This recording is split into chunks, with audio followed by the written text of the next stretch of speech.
આ રીતે ચાલતું છે, અમારે કોઈ વાંધો નથી.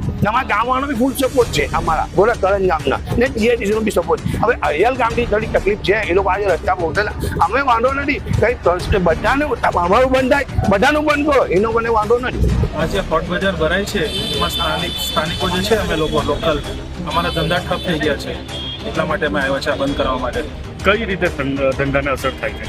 બધા જ વાર ભરાય છે અહીંયા, સોમવારથી લઈને રવિવાર બધા જ બહારથી આવીને ધંધા કરી જાય છે એટલે અમે લોકલ માણસના ધંધા ઠપ થઈ ગયા છે, કારણ કે અહીંયા બજારીમાં ભરાય એટલે સસ્તું બધું વેચીને એ લોકો નાહી જાય. વેપારીઓ છે ને તો નુકસાન થાય છે, તો સાથે સાથે બાઇક ચોરી, મોબાઈલ ચોરી, છોકરીઓની છેડતી એ પણ સાથે સાથે ગુનાહિત પ્રવૃત્તિઓ વધતી ગઈ છે, જેના લીધે મેં પંચાયતમાં અરજી આપી હતી. મામલતદારને કોલ કર્યો તો મામલતદારે મને જણાવ્યું કે આ મારી અંદરમાં નહીં આવે. પછી મેં પંચાયતમાં અરજી અમે 300 માણસ સાથે અરજી આપવા ગઈ, તો કે સારું અમને ટાઈમ આપો 1 મહિનાનો. અમે 1 મહિનાનો ટાઈમ આપ્યો, કોઈ એક્શન નહીં લીધું. ફરિયાદ અમે ગયા તો કે સારું અમે લોકોને નોટિસ મોકલશું. નુકસાન એટલે આ શેઠ લોકોનો ફોન આવે કે ભાઈ ભાડા ભરો, ભાડા હોય તો ભરીએ ને. સોમવારે ચાલે છે, મંગળવારે ચાલે છે, બુધવારે ચાલે, ગુરુવારે, શુક્રવારે, રવિવારે બધા જ વારો ભરાય છે. 25 દિવસ એ લોકો ધંધો કરે, 5 દિવસ અમે ધંધો કરીએ, શું કરીએ એમાં?